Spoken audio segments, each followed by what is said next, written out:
Good morning, student. I Muslim Aslam. This is lecture of computer graphics. Today we are going to discuss about blobby objects.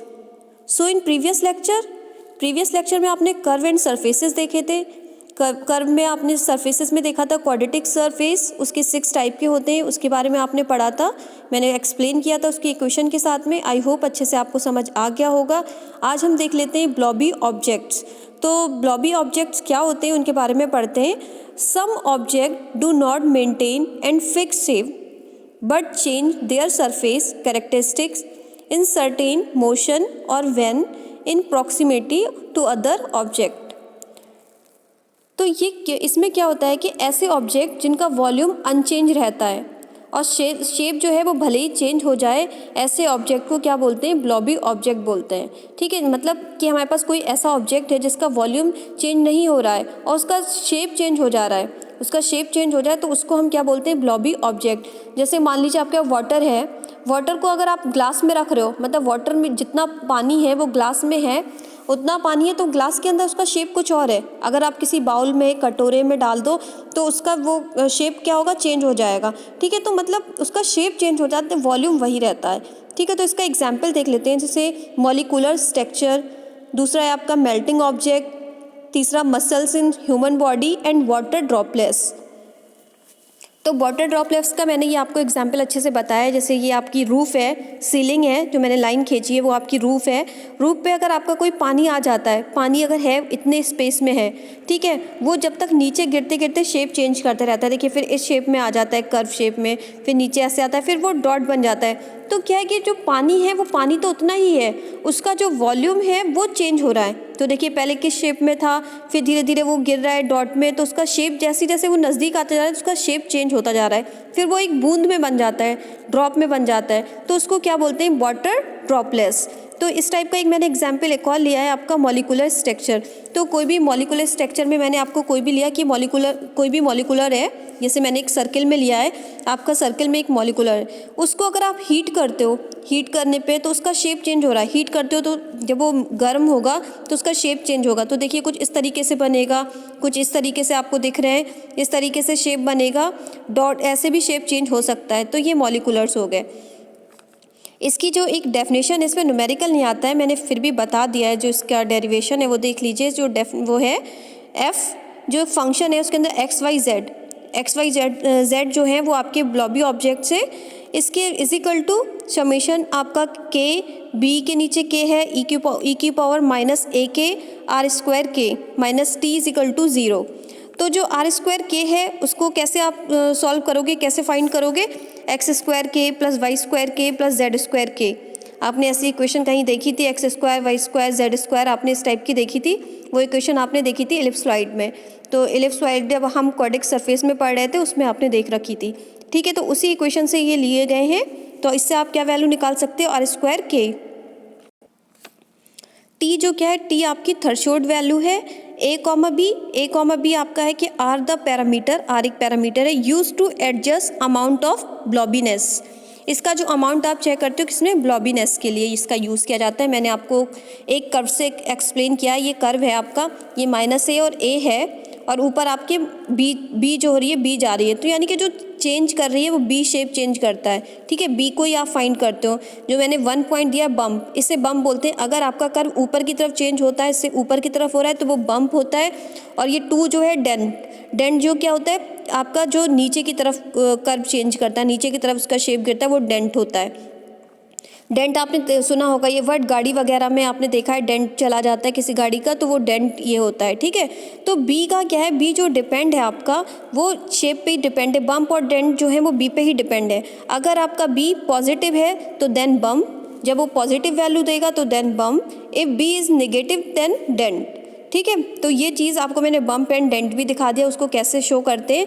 तो ये आपकी एक derivation छोटा सा था, थोड़ी छोटा सा इसका डेरिवेशन था, या उसका कह सकते हो एक न्यूमेरिकल टाइप का. इसमें न्यूमेरिकल नहीं आते हैं, ये एक डेरिवेशन ही है छोटा सा. ठीक है, तो ये इसका लिख सकते हो आप, एग्जाम में आ जाए. तो अब हम देख लेते हैं स्प्लाइन कर्व। स्प्लाइन कर्व आपको पढ़ना ज़रूरी है। स्प्लाइन कर्व आपके उसमें एक टॉपिक है। स्प्लाइन कर्व पे ही आपके दो कर्व हैं, एक है बेजियर कर्व, दूसरा है बी स्प्लाइन कर्व। ठीक है, तो वो हम नेक्स्ट लेक्चर में देखेंगे। अभी स्प्लाइन कर्व को डिस्कस कर लेते हैं कि स्प्लाइन कर्व होते क्या हैं। ठीक है, to produce smooth curve through a set of points a flexible strip called the spline is used. Curve क्या होता है कि कर्व तो आपको पता ही होगा कि किसी एक पॉइंट से स्टार्ट हो रहा है, दूसरे पॉइंट पे जहाँ एंड हो रहा है वो किसी भी शेप में जा रहा है तो वो आपका कर्व कहलाता है। मतलब बिना पेन रुके आपकी कोई भी लाइन खिंच रही है, कोई भी लाइन इमेज बन रही है, वो आपका क्या कहलाता है, कर्व। तो स्प्लाइन कर्व के लिए मैंने जैसे एक डॉट से दूसरे डॉट से कनेक्ट हो रहा है, तो यानी कि पहली जो लाइन में भी कर्व हो सकता है, इसे भी कर्व कह सकते हैं। ऐसे आपका नीचे जाके ऊपर जा रहा है, ये भी आपका कर्व हो सकता है। नीचे से ऊपर आ रहा है, ऐसे जिगजैग वाला है, ये भी आपका क्या कहला सकता है, ये कर्व कहलाता है। ठीक है, तो इस टाइप के कर्व को भी आप कर्व कहते हैं। अगर मैंने मान लिया कि आपका कर्व अगर कैसा है, जैसे दो डॉट से बन रहा है, एक डॉट ये है, एक डॉट आपके पास ये है, इससे जो हो रहा है ये लीनियर, मतलब आपने कोई लाइन खींची, ये इस टाइप के कर्व को बोलते हैं लीनियर कर्व। ठीक है, अगर आपका कोई कर्व ऐसे है 3 पॉइंट, जिसमें आपको 3 पॉइंट मिल रहे हैं, कोई भी कर्व है आपके पास, उसके पास 3 पॉइंट मिल रहे हैं, 3 पॉइंट से शो हो रहा है ऐसे करके, तो इसको क्वाड्रेंटिक सर बोलते हैं। क्वाड्रेंट जो भी आपका सर होता है उसको 3 पॉइंट से, तो ये जो सारे कर्व होते हैं वो पॉलिनोमियल पे बेस्ड होते हैं, उनकी डिग्री पे बेस्ड होते हैं, 2 डिग्री पॉइंट, 3 डिग्री का, तो ऐसे जो होते हैं वो पॉइंट होते हैं। लेकिन वो पेन आपका बिना रुके जो शेप बनाता है उसको आप कर्व बोलते हैं, स्प्लाइन कर्व। तो इस तरीके से हम देख लेते हैं कि स्प्लाइन कर्व होता क्या है। A spline curve is mathematically representation for which it is easy to build an interface that allow user to design and control the space, मतलब control shape of complex curve and surface. तो आपका क्या है कि जो मैंने एक curve दिखाया आपको, उसमें कंट्रोल पॉइंट है। कंट्रोल पॉइंट मैंने एक पॉइंट पे दिखा रखा है, जितने भी जो पॉइंट दे रखे होते हैं उन्हें बोलते हैं कंट्रोल पॉइंट। और ये जो कर्व बना है वो स्प्लाइन कर्व है, ऊपर से लेके नीचे कोई भी कर्व कैसे भी आप डिज़ाइन कर सकते हो। तो वो कर्व जब डिज़ाइन होता है वो पॉइंट से डिज़ाइन करते हो आप, तो उन पॉइंट को बोलते हैं कंट्रोल पॉइंट। ठीक है, कोई भी आपने ऐसे कर्व डिज़ाइन किया उसको आसानी से आप मैथमेटिकली रिप्रेजेंट कर सकते हो। तो जो स्प्लाइन कर्व है is defined modified as manipulate by the control point. Control point से ही, मतलब पॉइंट आपको दे रखे होते हैं, उन पॉइंट से ही आपको ड्रॉ करना पड़ता है। ठीक है, set of coordinate position which indicates the general shape of the curve. ये जो इसकी डेफिनेशन होगी वो किसकी है, कंट्रोल पॉइंट की, जो ब्रैकेट में मैंने रेड कलर से दिखाई है वो आपकी कर्व की डेफिनेशन है। कर्व में कंट्रोल पॉइंट की डेफिनेशन है कि कंट्रोल पॉइंट कैसे आपको पॉइंट से पोजीशन चेंज कर सकते हैं। ठीक है, तो there are 2 types of spline curve होते हैं, 2 टाइप के स्प्लाइन कर्व होते हैं, उसको भी मैंने आपको दिखाया है। 2 टाइप के स्प्लाइन कर्व हैं। तो पहला आपका इंटरपोलेटिंग स्प्लाइन कर्व, जिसे बोलते हैं इंटरपोलेशन स्प्लाइन। दूसरा होता है अप्रॉक्सीमेटिंग स्प्लाइन, उसको बोलते हैं approximation spline curve.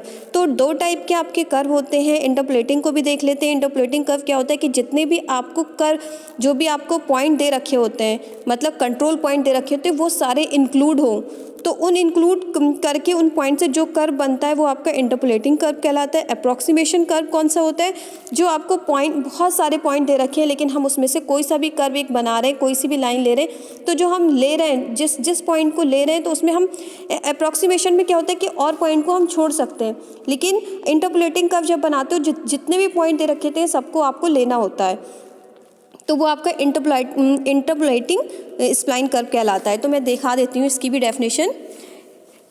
Interpolate spline curve में देखिए, when the curve passes through all control points, ये बोल रहा है कि जो कर्व है आपका वो पासिस होगा, जितने भी आपको कंट्रोल पॉइंट दे रखे होंगे, जितने भी पॉइंट दे रखे होंगे उनसे वो गुजरता हुआ जाएगा। स्टार्ट पॉइंट, मतलब किसी भी कर्व का स्टार्ट और एंड पॉइंट तो होता ही है, वहाँ से आप स्टार्ट करते हो और सारे पॉइंट को कंट्रोल करते हुए जाते हो, कंट्रोल पॉइंट से कनेक्ट करते हो, वो आपका क्या कहलाता है, interpolate spline curve.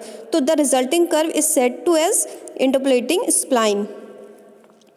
Approximate spline curve कौन से होते हैं, जो आपके दिख रहे हैं आपको, when the curve does not necessary passes through all the control point, then the resulting curve is said to be a approximating spline curve।